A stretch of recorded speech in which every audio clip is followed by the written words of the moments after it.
my daughter-in-law said during a family lunch. We're just trying to be nice by letting you be a part of this. Don't think you're so important. I just nodded and left in silence. Shortly after, I sold the house, canceled the shared family credit account, discontinued the services registered in my name, and waited. A few days later, my phone wouldn't stop buzzing with messages from the family group chat. I'm glad you're here.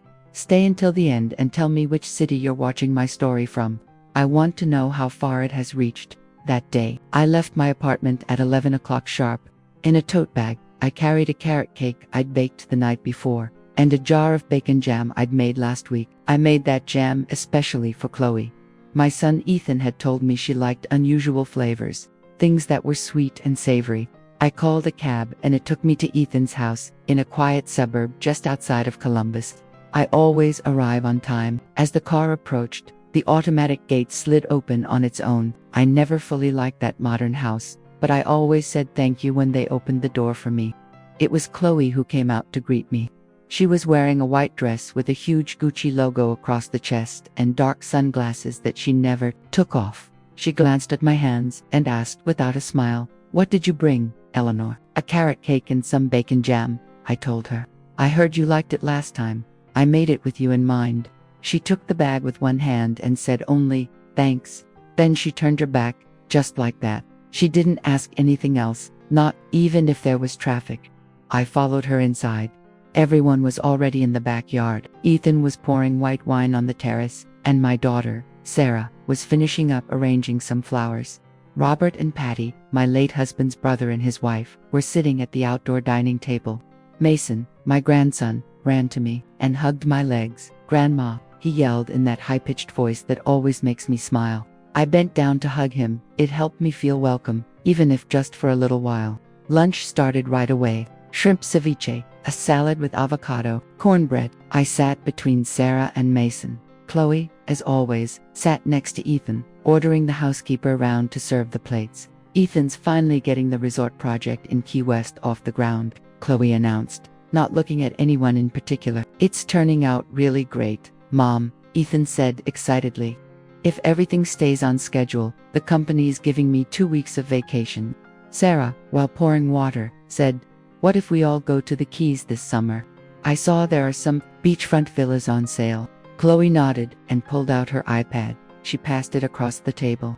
"We already picked one. It has 6 bedrooms, a private chef. Look, Mom." She handed me the iPad over the plates. I looked at the house. It was beautiful. Yes, all white with massive windows. I was cutting a piece of cornbread when I asked, "So, do you know which week you're going, so I can start getting my things organized?" In that moment, the atmosphere froze. Chloe lowered the iPad to the table. She didn't even put it down gently. She dropped it with that look of disgust I know so well. She stared at me, her brow furrowed, and said, "Honestly, don't worry about it, Eleanor. We were just being nice by including you. Don't think for a second you're indispensable." No one said a word. Ethan looked down at his plate. Patty poured herself more water. Robert adjusted his napkin. Sarah fell silent. Only Mason touched my arm. "Grandma, can I have some of the cake you brought?" I nodded. I set my fork down on my plate. I stood up slowly. "I just remembered something I have to do. You can keep the cake. It seems Mason likes it." No one asked me to stay. No one stood up. Chloe didn't look at me again. Ethan barely managed an unhung. I walked down the little path where Chloe had planted sunflowers. Some were already bent and wilting. The gate opened silently. I stepped out into the sun, but inside, everything was dark. I got back to my apartment in downtown Columbus around 3 in the afternoon.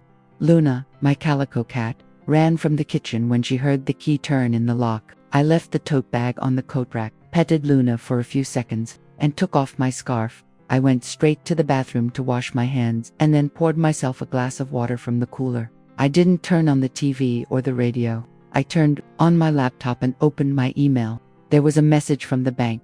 "Dear customer, your family line of credit has reached 87% of its authorized limit." The same notice as always, just as cold and punctual. I reviewed the breakdown of recent transactions. A new HBO subscription linked to Chloe's email. A $120 purchase of children's toys shipped to Ethan's house. An automatic payment of $240 for the weekly cleaning service at Sarah's apartment. I opened the Excel file I've kept for over a decade. I have everything in there. Family expenses, school payments, insurance, monthly installments, subscriptions. The years haven't broken my habit of tracking every single dollar. I added the new HBO charge to Chloe's column. I also added the toys and the cleaning service. The file is divided by name, each with their own tab. Sarah, Ethan, Chloe. I scanned a few rows. There it was. The payment for Sarah's first semester of college. The down payment on the car Ethan bought when he started at the construction firm. Chloe's gym membership. The monthly flowers that arrive at their house with a white ribbon. Detailed Chloe had requested. So it looks uniform in the photos, Eleanor, and if you register it in your name, it simplifies the accounting for us. I thought of Edward. It's been 15 years since he was killed on that cursed curve on the highway to Cleveland. I had to take care of everything. His workshop, the accounts, the insurance paperwork. It took me 2 years to get things in order. With what I inherited, I built a small portfolio, something that would allow me to not be a bother to anyone. The land in Hocking Hills was the only thing I didn't sell. Edward and I had dreamed of building there. When he was gone, I decided to do it alone. I used the money my mother gave me to build the cabin. I followed the blueprints Ethan had drawn. In his first year of architecture school, I had kept them in a cardboard folder. After he married Chloe, Ethan stopped visiting as much. But every holiday weekend, they'd show up. They said the cabin was everyone's house. I was the one who handled the maintenance, the electricity, the property taxes, the gas. It all came out of my account. I never charged them a thing. A year after their wedding, Chloe said to me in the kitchen while looking over some papers, "Wouldn't it be better if Ethan was listed as a co-owner on the deed? You know, just in case you get sick someday or can't sign." I told her no, straight up.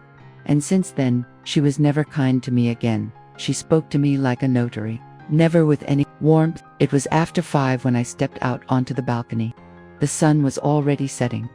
I called the office number for Mr. Davis, my trusted financial advisor. It went to voicemail. "Good afternoon. This is Eleanor Morgan. I'd like to schedule an appointment this week. I need to make some adjustments to the family accounts." I hung up.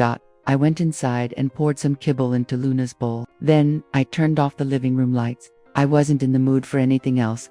I didn't expect anyone to message me either. 2 days after the lunch at Ethan's house, I grabbed my car keys and drove alone to Hocking Hills. It took me a little over 3 hours from Columbus. I know the way by heart. Halfway there, I stopped at the same Shell gas station I always do. I filled the tank and bought a black coffee, no sugar. I sat for a moment at the concrete table, overlooking the highway. There was no need to rush. I arrived at the cabin shortly after noon. The wooden gate creaked as I pushed it open. The stone path was covered in dry leaves. I took off my shoes at the entrance, as I usually do, and went in through the kitchen. Everything was in order. The cleaning service I hired through an app had done a good job. The stove was shining, clean dishcloths were hanging up, and the refrigerator was empty, but clean. I went straight to the cabinet where I keep the maintenance log. I found it hanging from a rubber band in the cabinet above the sink. I opened it to the last written page. It was from a month ago. I recognized Ethan's handwriting, replaced the back patio light bulb. Everything else is in order. Below that, in a different handwriting, in blue ink, it said, "Coffee maker's broken, needs to be checked." Chloe, always so firm, as if she were leaving instructions at a restaurant. I walked through each room.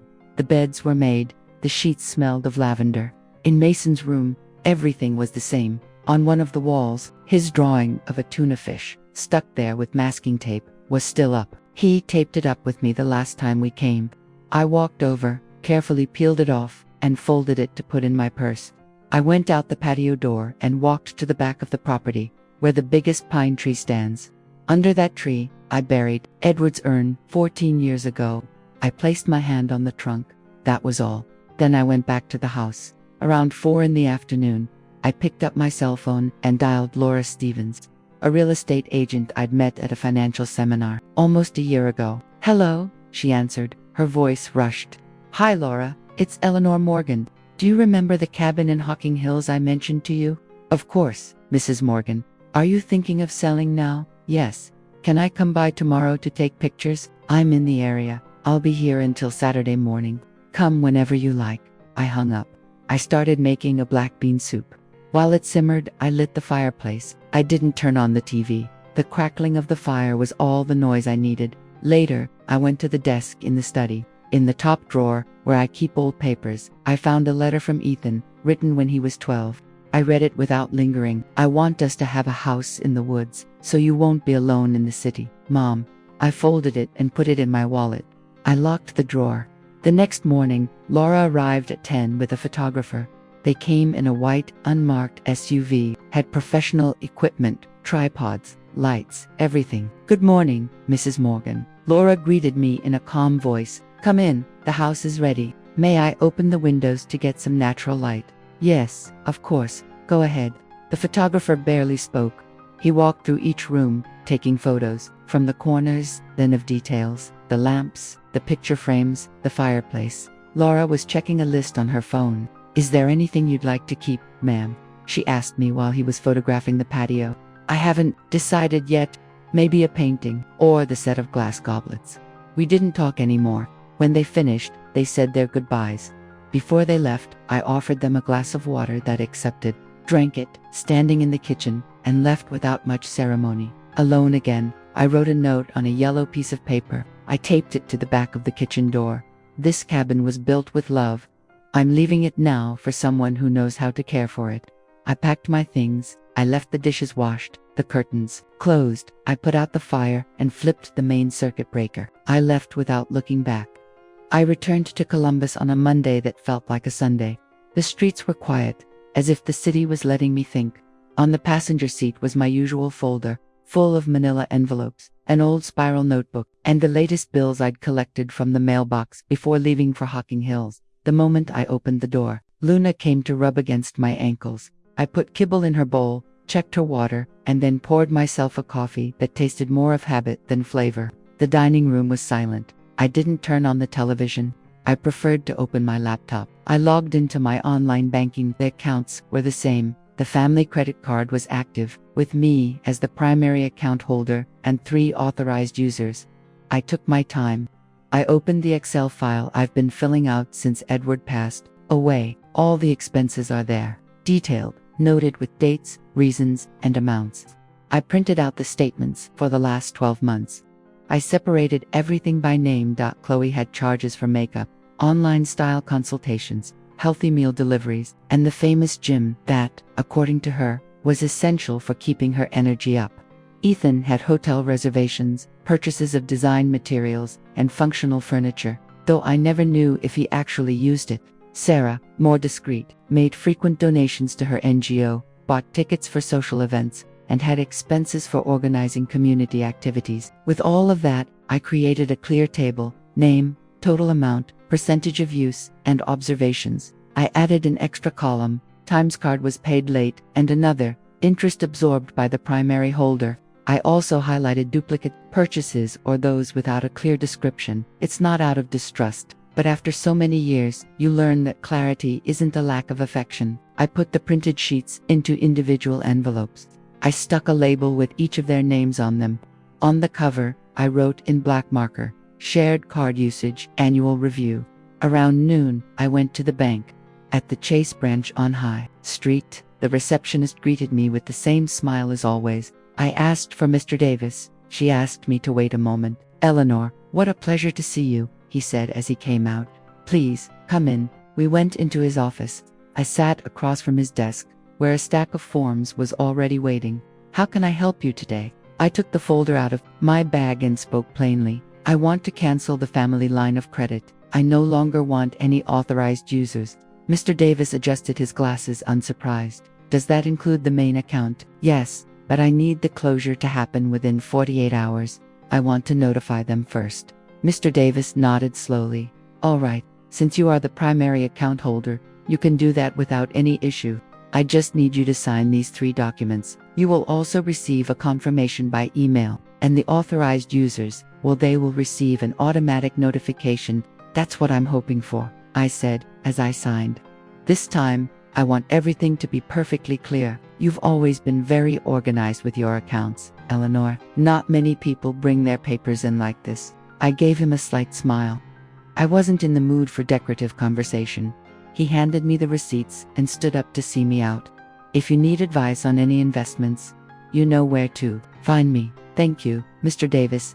This time, it's personal.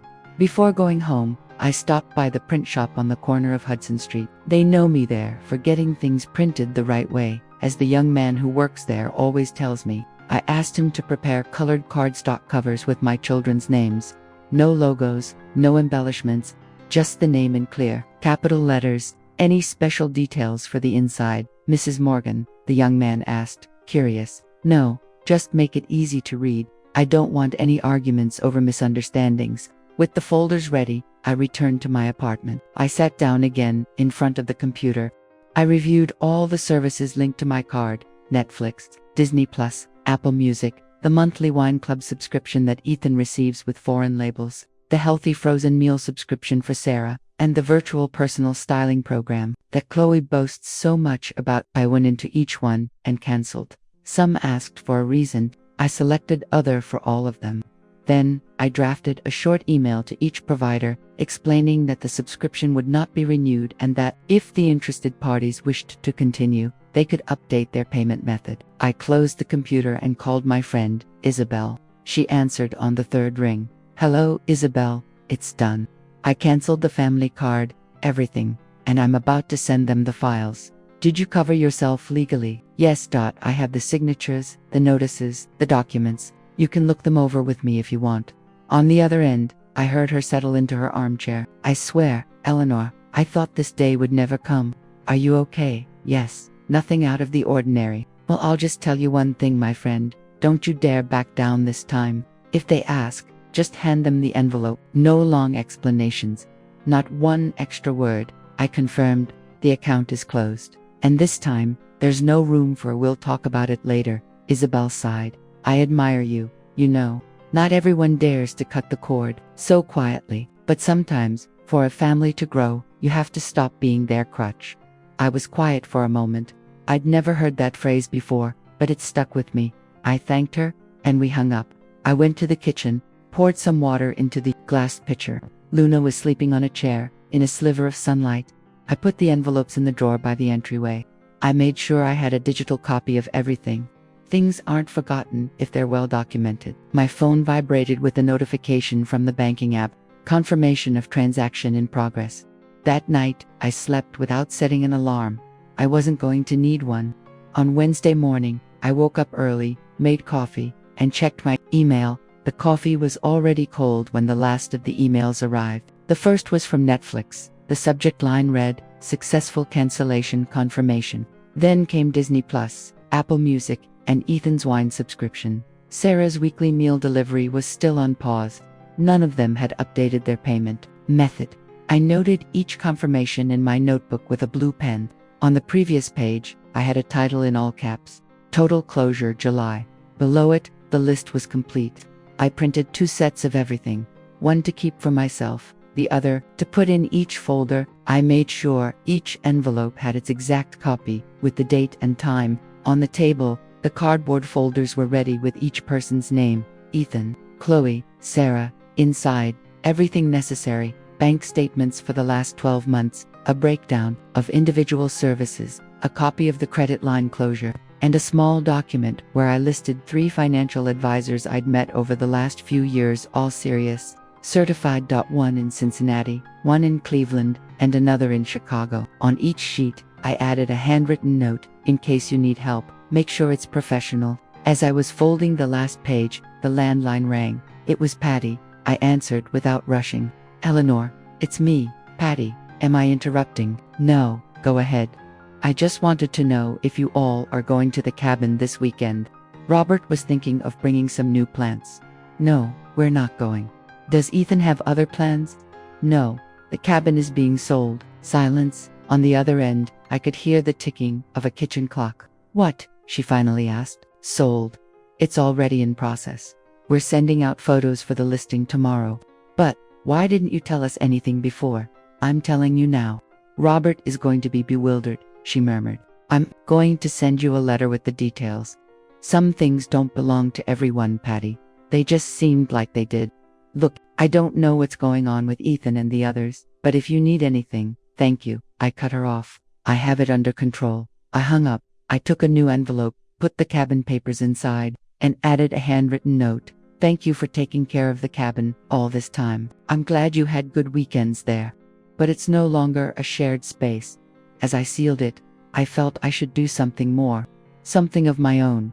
So I went to the kitchen, took out 3 glass jars I'd bought at the corner store, and made strawberry jam. The recipe was the usual: strawberries, sugar, lemon juice, and a little patience. When it was ready, I poured it into the jars and put their names on white labels, one for each of my children. It was getting dark outside when I put the jars in individual bags. Each one would accompany the envelopes as a final, kind gesture. Not as an apology, as a reminder. The next day dawned with a bit of a breeze. I put on a light sweater and went out with the tote bag on my arm. I walked to the post office in the historic downtown. There was no line. A young man named Chai, the same one as always, with his cap on backward and a new tattoo on his forearm, helped me. Hey Mrs. Morgan, what can I get for you today? 3 certified letters, each with documents. One is going to Westerville, another to German Village, and the third to Cleveland. I need tracking numbers. Chai checked the addresses. All 3 going to different people. Yes, family. Anything fragile. Homemade jam. Don't worry, I wrapped them in double bubble wrap. Chai smiled. You know, my grandma sends jars like this too. But she puts embroidered napkins on top. Mine used to do the same, I replied. I don't embroider, but I cook with memory. He gave me the receipts. I put them away carefully. We said our goodbyes at the coffee shop on the corner. I ordered a cappuccino. I sat at a table against the wall, took out my notebook, and wrote, in large letters, everything delivered, below, with bullet points, cabin listed, awaiting offers, services, cancelled, cards blocked in 12 hours, documents, sent. A young man at the next table dropped the folder, papers scattered across the floor. I bent down to help him. Thanks, ma'am, he said. It just slipped out of my hands. Don't worry about it. He looked at me curiously. What do you do for a living? You seem very organized. Honestly, I was a family administrator. 20 years without a salary, but with all the control. He let out a short laugh. That's harder than any company, and less valued. He gathered his papers and said goodbye. I kept writing in my notebook. On the way back, I thought of something my mother told me when I was Chloe's age. You can give everything, but you must not let yourself be emptied. You take care of your family, yes, but without losing yourself in it. That night, when I got home, I turned off all the lights except the one in the hallway. I put my phone on silent and disabled notifications for the Morgan family group. I wasn't going to respond to emojis or questions about why Spotify isn't working. On the dining room table were the papers that didn't fit in the envelopes. I put them in a box labeled, documentation complete, do not open. I warmed up a piece of sweet bread in the oven. Luna climbed onto the back of the sofa. Outside, Columbus went on as if nothing had happened. But I knew exactly what had just transpired, and this time, there was no turning back. On Friday morning, I wasn't surprised when the family group chat exploded. Before the coffee had even finished dripping into the pot, the family group already had 14 messages. I sat at the table with my freshly poured cup, in no hurry to check. There was no need. The first was from Sarah, always the most polite. Mom, I tried to order the meal kit and it said payment error. Do you know if something happened with the card? I saw the message. I didn't respond. I placed my cup on its saucer and got up to open the windows. Ethan took less than 10 minutes. Did the bank change their policies or something? My Jim Payman was declined.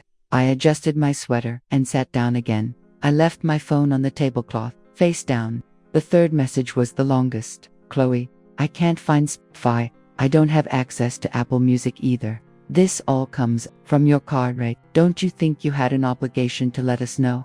I wrote nothing. I closed my eyes for a moment. In my generation, you didn't have to give notice when you were going to stop paying for your adult children's luxuries. You just did it. The phone screen lit up again. This time, a call from Laura Stevens. I answered. Mrs. Morgan, how are you? She asked with an enthusiastic voice. I'm calling to let you know that 2 couples visited the cabin this morning. One of them is very interested, and they've offered to put down a deposit. They want to secure it at the price you proposed. They're even offering 20% more if you don't add any extra conditions. Have they seen the inside? They asked to schedule a viewing for this weekend. They want to see the interior before signing. If they accept the house as is and don't ask for discounts, let them reserve it. Do you want me to prepare the contract? Yes, I'll be watching my email. I hung up. I got up to find my black folder where I'd filed all the recent transactions. I opened my laptop, logged into the bank's portal. At exactly 5:31 p.m., an email came in with the subject, confirmation of credit line cancellation. I downloaded it, renamed it, final_closure_July.pdf. I saved it in a folder I titled, "This is the end, no frills, no embellishments." As the sun was setting completely, I received a video call. Mason's name appeared on the screen. I answered, "Grandma, at school today I got to read my story and he didn't finish." From the background, a sharp voice, the kind that extinguishes a child's spark in seconds. "Mason, what are you doing with that tablet?" "Chloe." The boy's face vanished. The screen went black. There was no second attempt. I put the phone away. I walked to the balcony. I took out a small bottle of Reposado tequila, poured a shot, and sat down next to the fern. Outside, the sound of cars was distant. What I could hear were the group chat notifications. Is anyone else getting an error on Netflix? The terminal at the restaurant declined my card. Eleanor, can you check?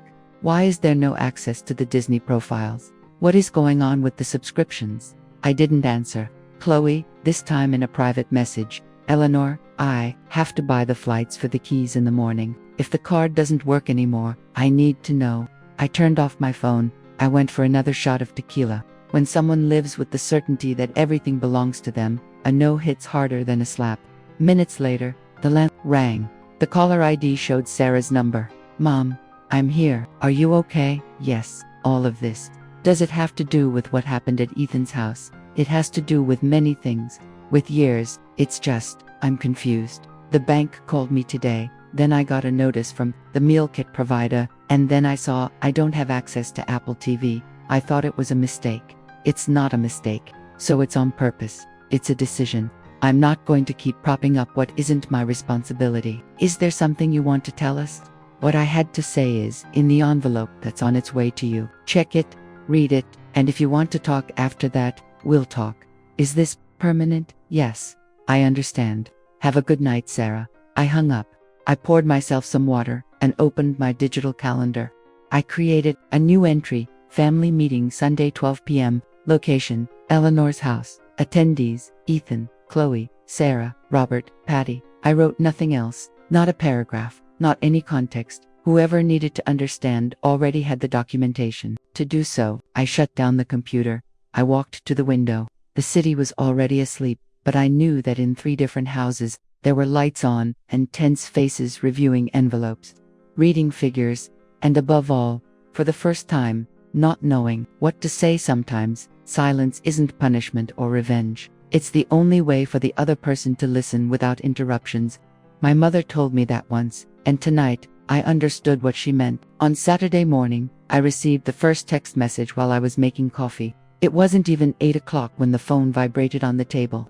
The message from Ethan read, "Do you have any idea why people are measuring things at the cabin? Frank just told me. They said they were taking measurements of the study window." I read it.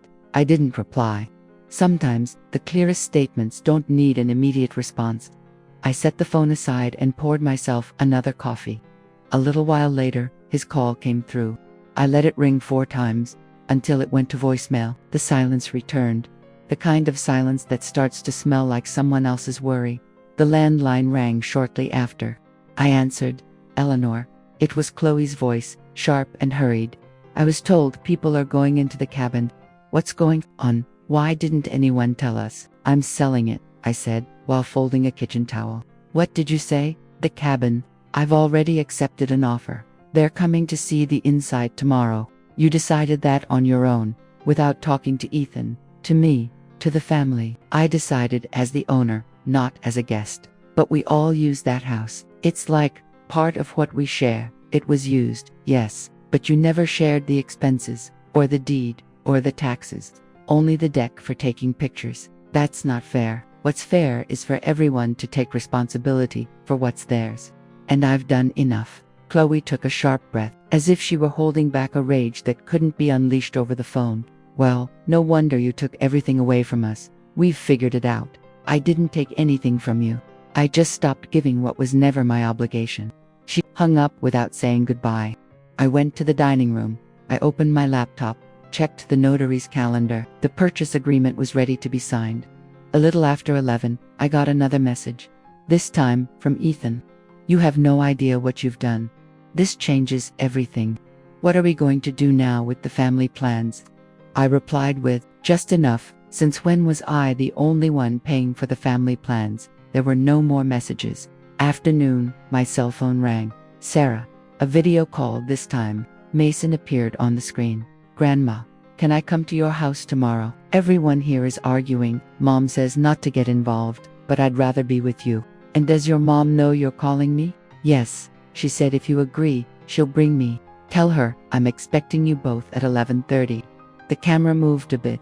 Sarah took the phone. "Mom, do you want us to bring anything? As long as you're on time, that's enough. Mason hasn't stopped talking about you all week. I'll listen to him tomorrow, with no rush." We hung up. I went to the usual grocery store on the corner. I bought coffee beans, savory bread, oranges, grapes, and some cheese to go with it. In the home goods aisle, I found a pack of folding chairs. I tossed them in the cart. At the checkout, the girl looked at me curiously. "Having a party?" "No, honey, a family meeting. The kind that doesn't involve cake." On the way back, I stopped by the salon where Sophia, a young woman who has been cutting my hair for years, works. When I walked in, she was already waiting for me with a cape ready. The usual, or something different, cut more than usual. Something that makes me look less like a lady running errands and more like a lady who makes decisions. A new chapter, a change of tone. "I have a meeting with my children tomorrow." And were they misbehaving?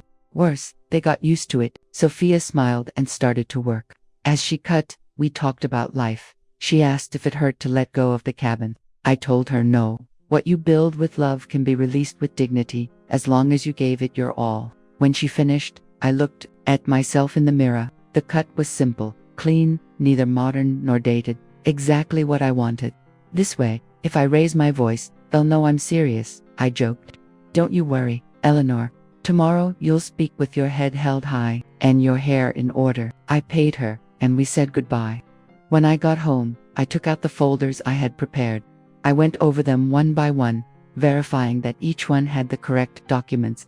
I placed the names on the front. Ethan, Chloe, Sarah.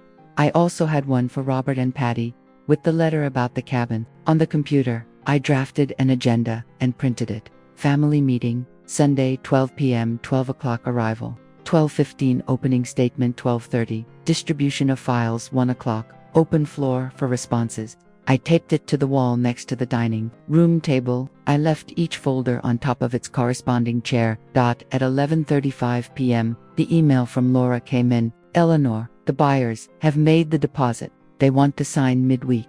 Is there anything you wish to keep from the house?" I replied immediately. "Just the painting from the dining room and the desk from the study.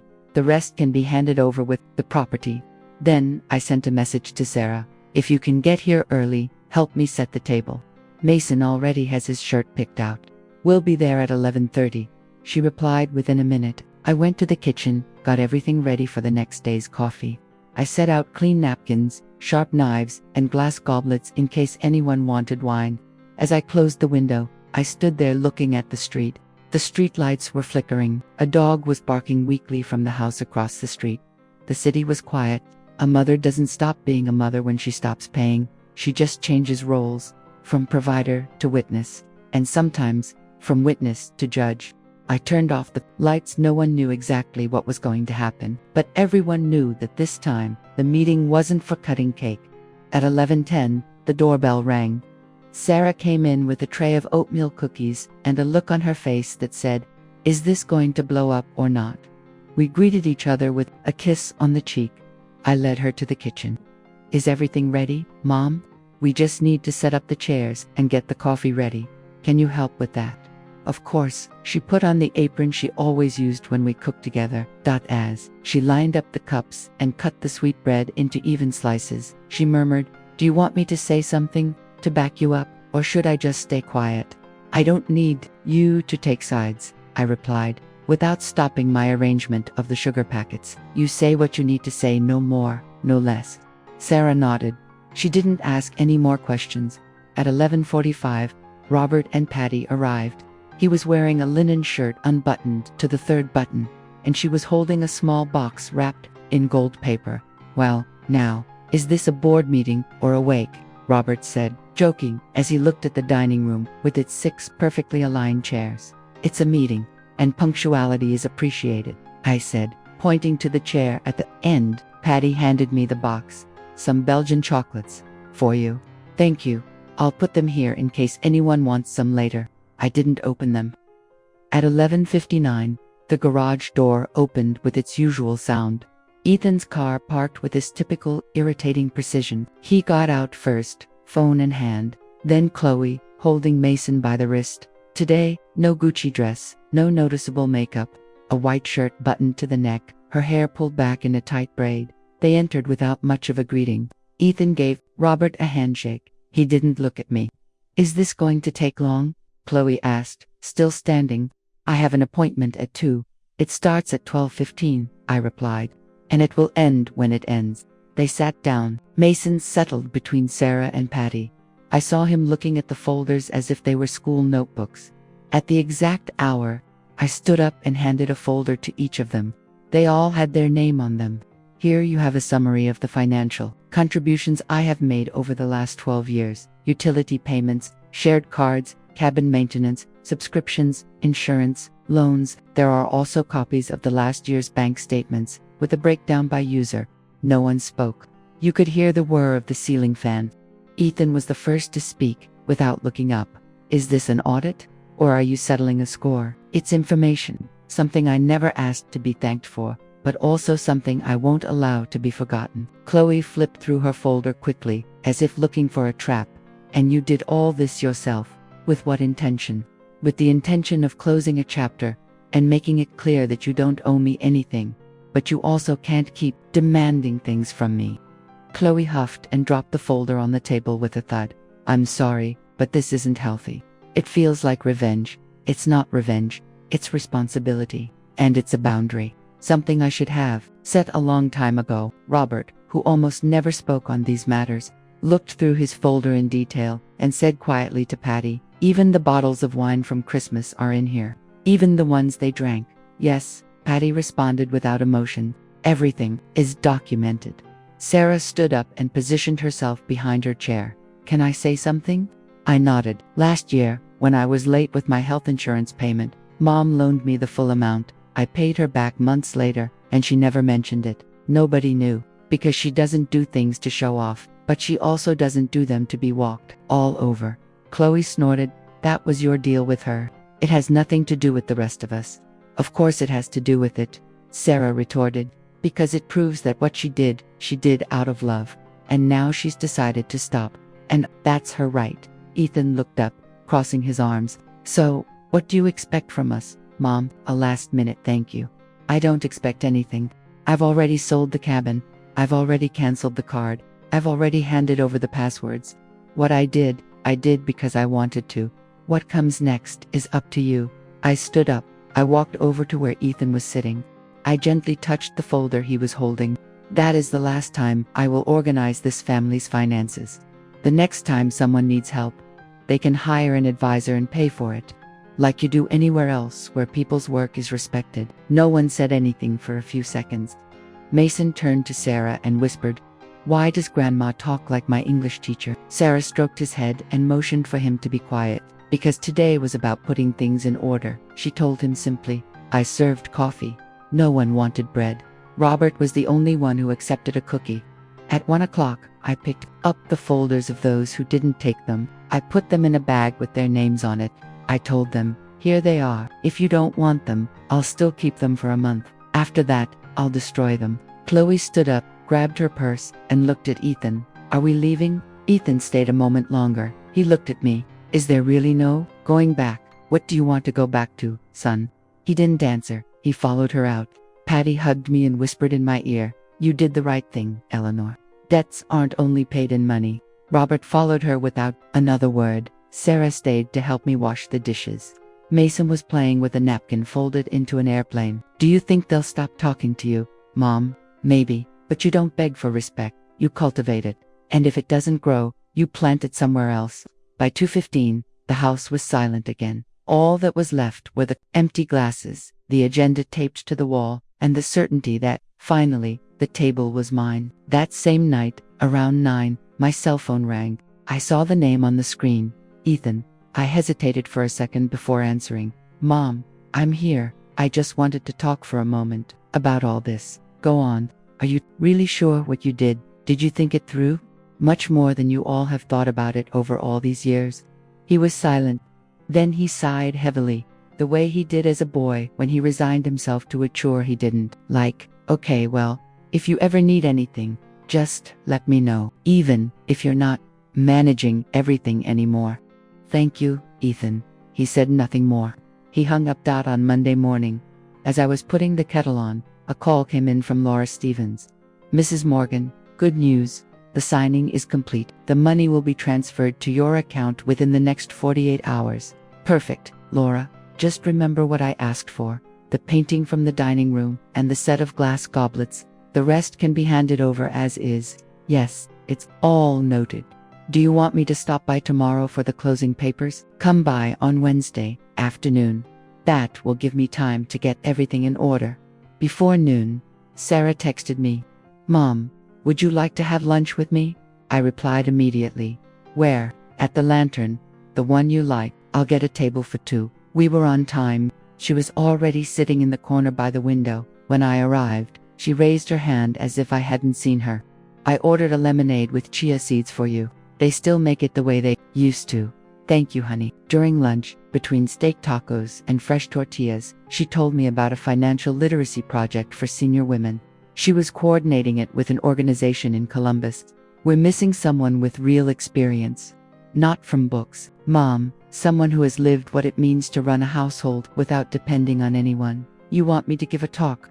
"Yes, even just one. The ladies trust someone like you more, who doesn't come with pretty words, but with clear numbers." I nodded. "Count me in." 3 days later, I got a call from the Columbus Community Center. They invited me to give a presentation as part of the Independent Senior Women's Month. Sarah had passed on my contact information. I prepared a simple talk. No PowerPoint, no charts, just a notebook with figures, examples of contracts, and anecdotes. I talked to them about how to open independent accounts, how to stop being listed as optional in family finances. Sometimes it's not about how much we earn, but how much we let others control us with that money, I said at the end. And there comes a point in your life when you stop asking for permission. You just inform. The attendees, about 30 women between 50 and 70, applauded enthusiastically. One of them approached me and said, "I thought it was too late for me to start, but you just took that fear away." The following Sunday, while I was arranging old books on the shelf, I got an email from Ethan. "Mom, do you still have the original blueprints for the cabin? I'd like to keep them as a memento." I went straight to my file cabinet. I scanned the design and, while I was at it, took a picture of the drawing he made for me when he was 12, with a childish dedication. "So Mom will never feel alone, even though Dad isn't here anymore." I sent him everything without another word. 5 minutes later, he wrote back, "Thanks, I'd forgotten I drew that." I didn't reply. Sometimes, memories speak for themselves. That same day, I received an unexpected message. "Chloe, Mason wants to see you this weekend. Would it be okay if I bring him over on Sunday morning?" I replied, "I'm available from 9 to 11. I'll be waiting." At 8:58, the doorbell rang. Mason was carrying a backpack with coloring books and a small milk carton. Chloe didn't say much. Just, "I'll leave him with you. I'll be back in 2 hours." "Grandma, are we going to paint today?" he asked. "Yes, but first I'll make you some hot cocoa. With cinnamon or without, like last time." We sat at the dining room table. While he drew dinosaurs, he told me about a boy who brought an iguana to class. He laughed, talking nonstop. At 11 o'clock sharp, Chloe returned. "Thanks," she said briefly. Mason, say goodbye. The boy hugged me. I adjusted his backpack. Thanks, Grandma. I'll bring you a drawing next Sunday. I'll be waiting for you here. Chloe looked at me for a second before leaving. She didn't say anything, but she didn't look away either. The following Tuesday, Isabel celebrated her birthday with a lunch at her house. She asked me to bring something sweet. I prepared 3 jars of strawberry jam, one for her, one for the table, and one in case anyone wanted to take some home. The lunch was peaceful. There were 8 of us women, all over 50. Isabel introduced me as the friend who just closed accounts with her entire family and is still doing just fine. A woman with thick glasses asked me, "Is it true you helped a group of ladies review their finances?" Yes, I gave them some advice on how to get a handle on things that sometimes slipped through our fingers. And what did you do before? I managed silence and invisible expenses. Now, I make sure no other woman has to live with debts she didn't ask for. The others laughed. Isabel raised her glass. A toast to Eleanor. Because sometimes, you don't need a miracle. You just need to stop putting up with it. And we all toasted. Almost a year after that family meeting, I decided to host a simple dinner at my house.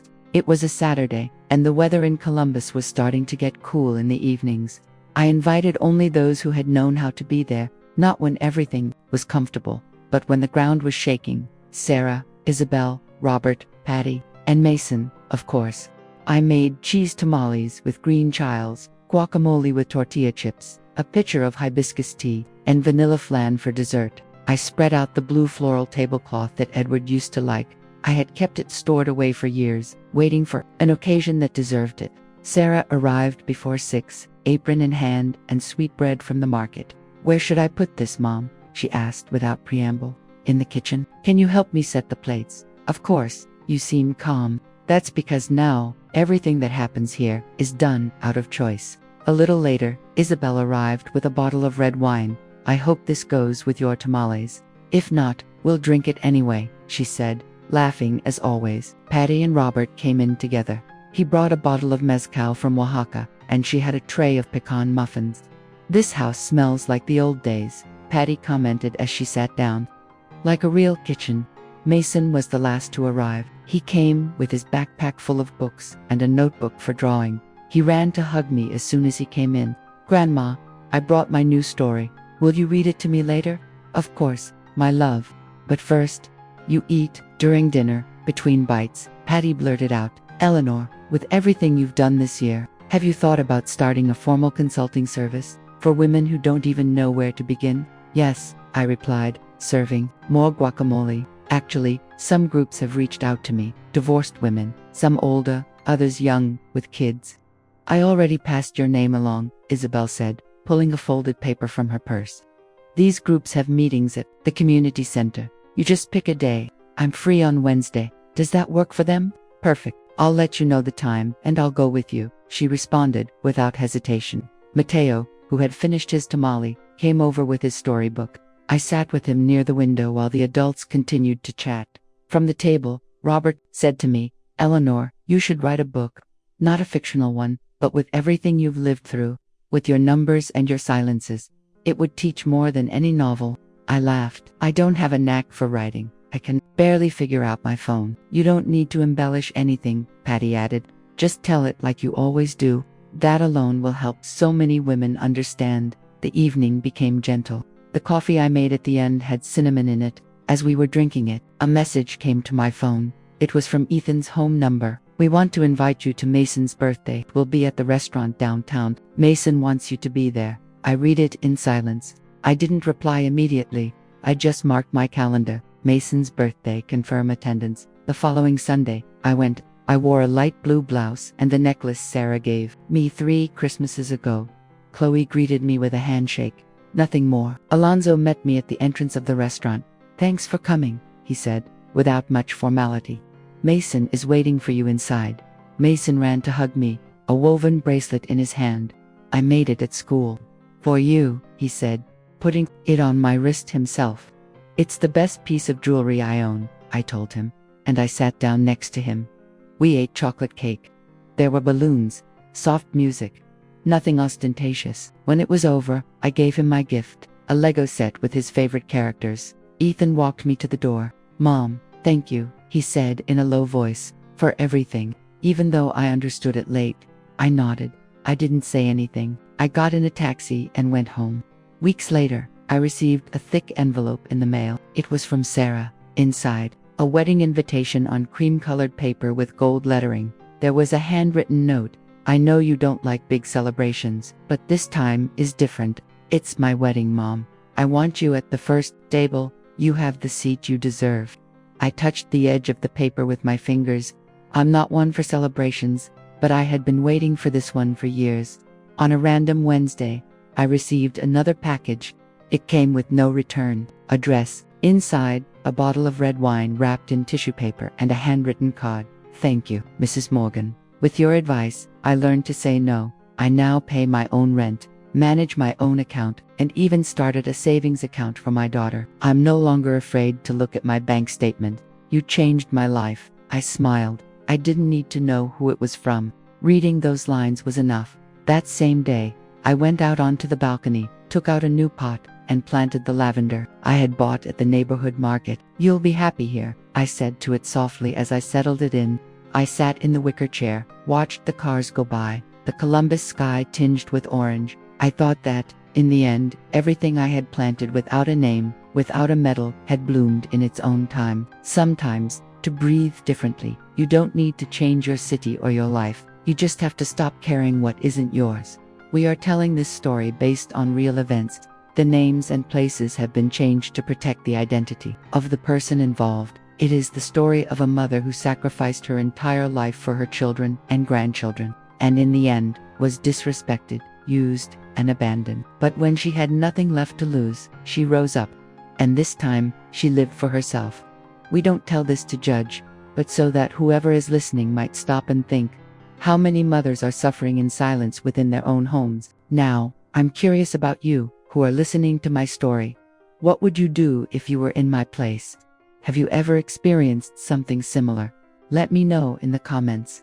In the meantime, I'm leaving 2 other stories on the end screen that are favorites on the channel, and that will surely surprise you. Thank you for staying until the end.